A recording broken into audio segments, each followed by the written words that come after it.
Hello, everyone. We're happy to join our Bright Talk channel and discuss today the Q2 2023 Majority Report. And today, my co-host is Matthieu Mazzolini.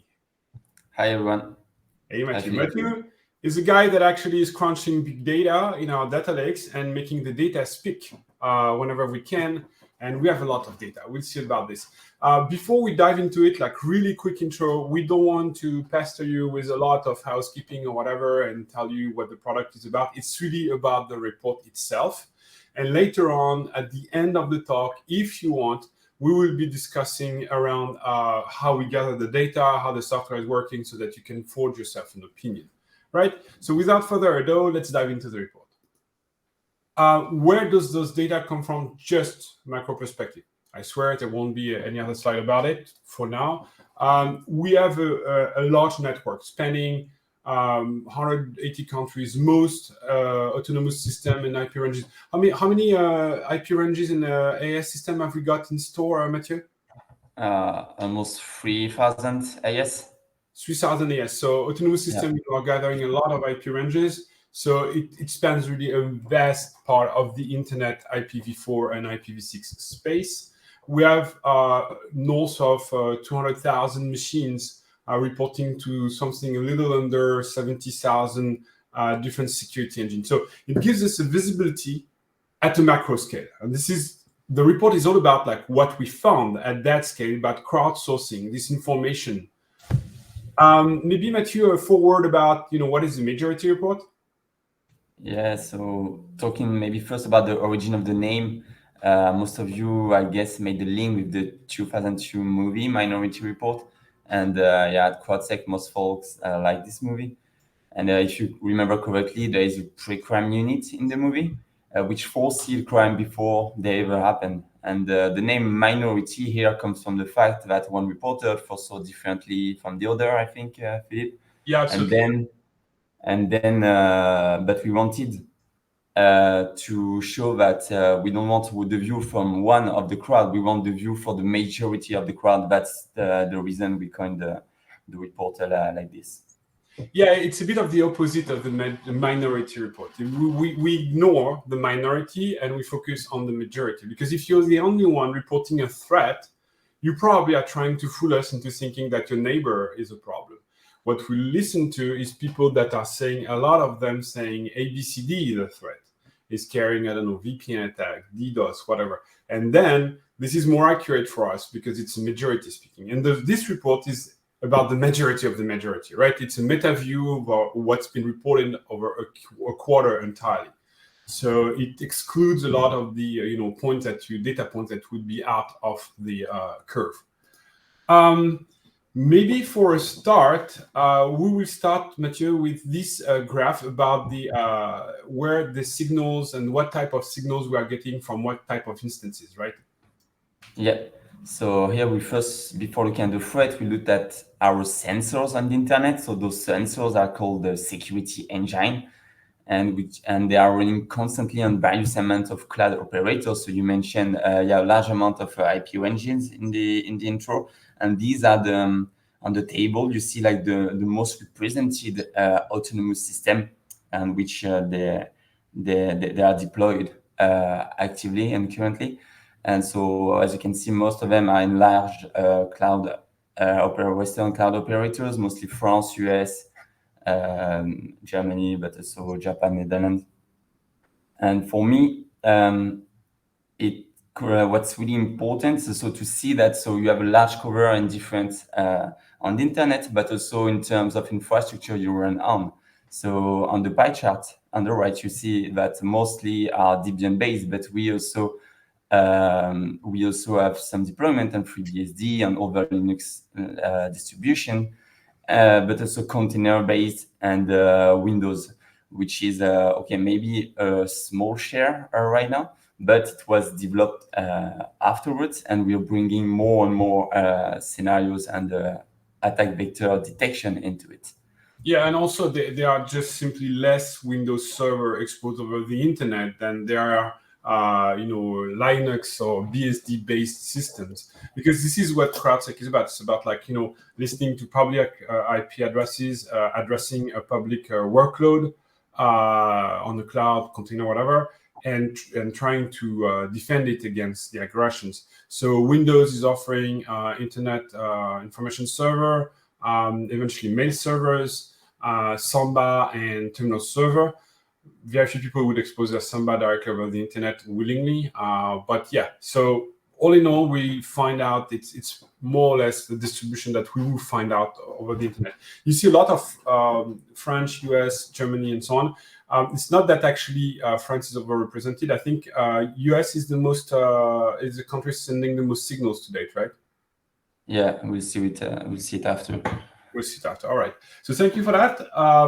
Now we want to have a look at this map. And as we all know, maps are tricky because IP addresses do not respect frontiers. And by the way, you don't know where your attacker is really coming from. It could be covered, it could go through a proxy, a lot can happen. So nothing tells you that an IP coming from South Africa really comes from South Africa. What we are sure of on the other side is that an IP going toward, South America is really going toward a server. We use a destination IP, not a source IP address, right, Matthieu? Yes. So here we're looking at the diversity of the geographic location of the security engine, so of a CrowdSec network. And yeah, as you can see, most of them, major part are on the US, which is expected because if you think of it like just in terms of IPv4 ranges allocation, the US has maybe 35% of the ranges in IPv4 over the internet. But for me, what's important in my eyes is to check that all of the clouds are as well represented, and we have a lot of other security engine in other countries to offer the full view on the internet. And under the hood, what does it mean? We saw it before with different infrastructure types, different AS. It means that you're running CrowdSec to protect different businesses. And with one tool, we protect them all. And the outcome of it is that afterwards, we will be able to see a very large span of the attack that are perpetuated on the internet of different nature. Yeah, can you tell us quickly more about what are the signals shared daily? Yes, so the signals shared daily are exactly these attacks. So once you have several alerts raised on the security engine, it will feel like a bucket. And once the bucket is filled, you get one signal which is sent. So the one IP address can trigger many signals per day on one security engine. But on the other end, you get the 12.2 million unique IP reported, and this represents the unique number of IPs which triggered an attack over the quarter, which is in constant progress on our side. Yeah, it's growing, and we will see that also a large part of them are now IPv6. I think it's about this graph. So we had comments about this graph, which are more than legitimate. The first comment we had is that this graph is coming from Google, okay, and starts in January 2017.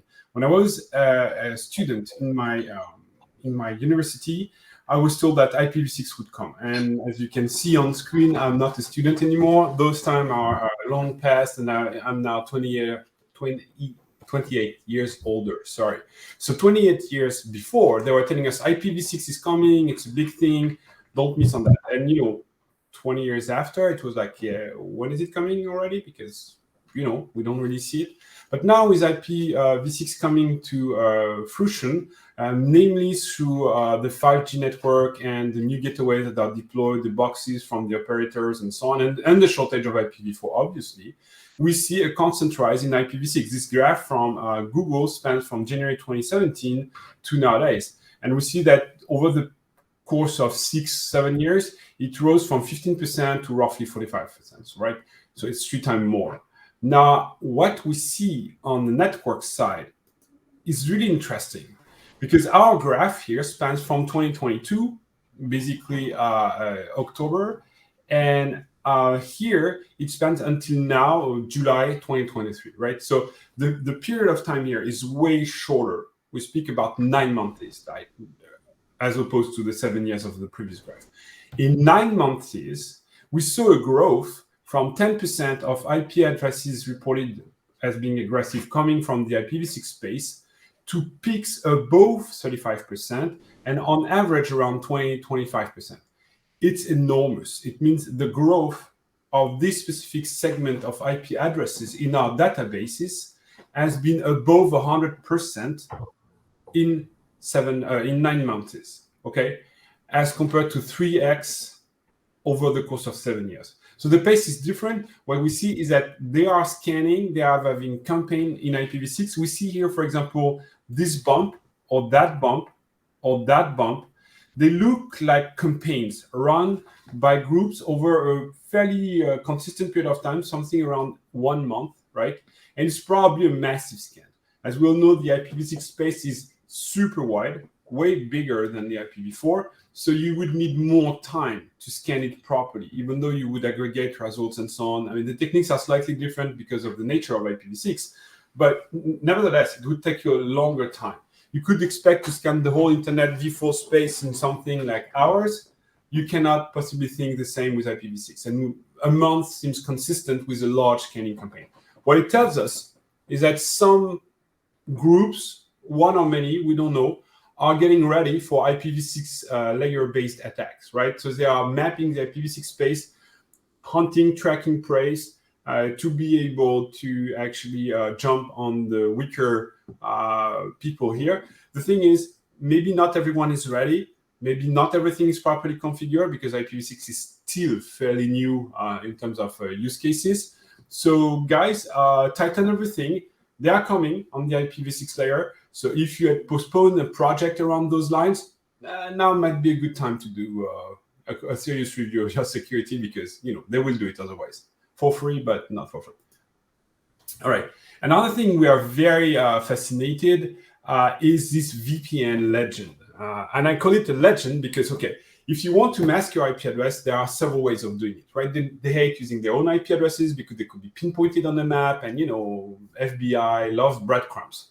So they use VPN, they use reverse proxies, they use Tor, or they don't, actually, because the data says otherwise. The data say that only 5% of the IP addresses that are reported are actually VPN-based or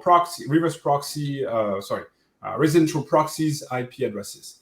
And that is intriguing. I would have expected around the lines of 40% myself, being a cybersecurity engineer for years in the field, but no, actually it's far less than that. And there are good reasons for that. The KYC part of it, so you cannot easily rent or not always or not everywhere an IP address on a VPN range without using a credit card and so on. Not all of them accept cryptocurrency by far. Now, if you want to use also a jump server like on Google or on Amazon, they are billing you the IP addresses, the public IP addresses, whereas before it was fairly free. And finally, there are so many pre-compromised servers on the darknet that you can just rent some or rent one. It's not so complicated to actually get some, and it costs less, and it's more stable over time because you keep the same IP address. So all in all, they are not accounting for that much. We would like to highlight that you should be careful about this M247. You see here autonomous server. Those guys are carrying not always good traffic. Let's put it like this. I mean, if you see them coming, you could take a different policy, a different remediation that you would from another more reputable source. All right. To you, Matthieu. Tell us about the malevolent duration that you calculated with your team. Yes, this is another important piece of work we've been working on, and it's related to the autonomous system reputation. And so I spent 2 minutes on this to explain the intent of the methodology first behind this. So is to provide a review of where the threats occur on the internet, so aka the ranges, and also to be able to compare the different actors and rank them and compare them in time to see how they evolve. And maybe the third objective for the midterm would be then to use this reputation to take action on our community blacklist, meaning that if you have a new IP and you're reported by a few watchers, but you are we don't really know you sure if you are malicious, but you are in a range where a lot of threats happen, then we will be more likely to put you in the community blacklist.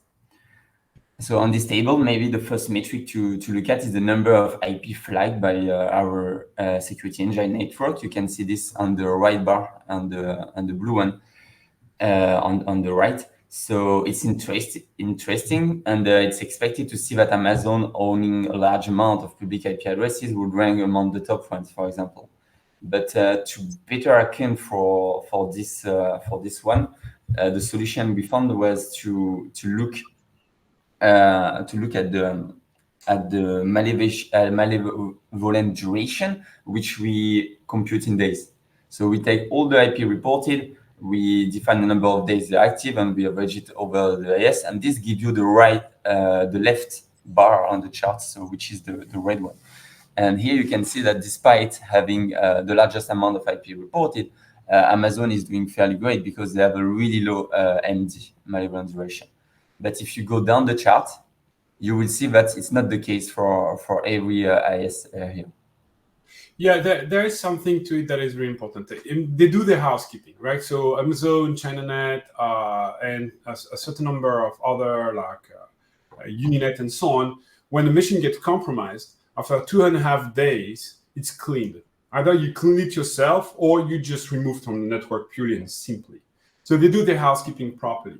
Now, there are other providers, which won't name, but that have malevolent duration for 12 days, 10 days, 18 days on average, meaning they don't care. I mean, someone is paying for the machine, so why would they cut them down, right? They don't care much about their reputation, their autonomous server reputation. All they care about is that someone is paying for it. And you can see here the benefit of being of going along with a large provider, a large service provider, because this is influencing, we know is influencing the quality of your peering, the trust that is given to you by other instances of the internet. Like, for example, Google is paying a lot of attention to how bad your IP addresses are, and it changes your ranking, for example. We know it's part of the algorithm. But not only this, if you have like a bad ranking, you're likely to be able to peer with other networks that are very careful about their own reputation. So we give you this as it is. It's funny also to see that, for example, GoDaddy is relying on AWS. AWS is doing the housekeeping, but GoDaddy, having a large slice of its infrastructure on AWS, provide different housekeeping rules. Let's put it like this. We are nearly at the 30 minutes mark. Just quickly, we have breakdown here, a global map worldwide of the attacks. So we can see, as expected, that scans are having the upper end of the report, but also exploitation, mass exploitation, vulnerability exploitation, CVEs, everything brute force, layer 7 DDoS, and so on and so forth. HTTP and crawling is also obviously a serious part of it. We will get a better view over that because we have a WAP component that will be soon integrated to our network. And the rest is spam. Quickly, how it works, we work all together, okay, as a crowd to be efficient, as opposed to, the go-alone stance that prevailed for the last 40 years. We think that, outnumbering the cybercriminals is really something we can pull, and those data tend to show it. And it is important because your exposed surface, so what we have been looking at before, represents 53% of the intrusions, successful intrusions in your network. Phishing is important, but it accounts only for 40%. So everything XDR and so on protecting you locally are dealing with 40% of the threat. Protecting your exposed surface is dealing with 53% of the threat, right? And we provide protection against more than 200 different attack vectors. Understand your behaviors, right? So I won't go further in depth on how it works. There are other occasions to discuss about this, namely on the academy.crowdsec.net. Will provide you with the insights of how it works. You can obviously download the majority report. These are only extracts. You can get the full report on crowdsec.net. Tons of stuff to read on our blog, very interesting about the industry directions. And yeah, I mean, we'd like to invite you all to join the fight, to test the product and to listen to the next majority report where we'll try to highlight other things. And again, you can go to the Academy to learn a lot about how crowdsourcing defenses work over the internet. Thank you for your time. Thank you, Matthieu, for being my co-host today. And thanks to CrowdSec's team for organizing this all together, and to BrightTalk team for having us on air. Have a good day. Bye. Bye, everyone.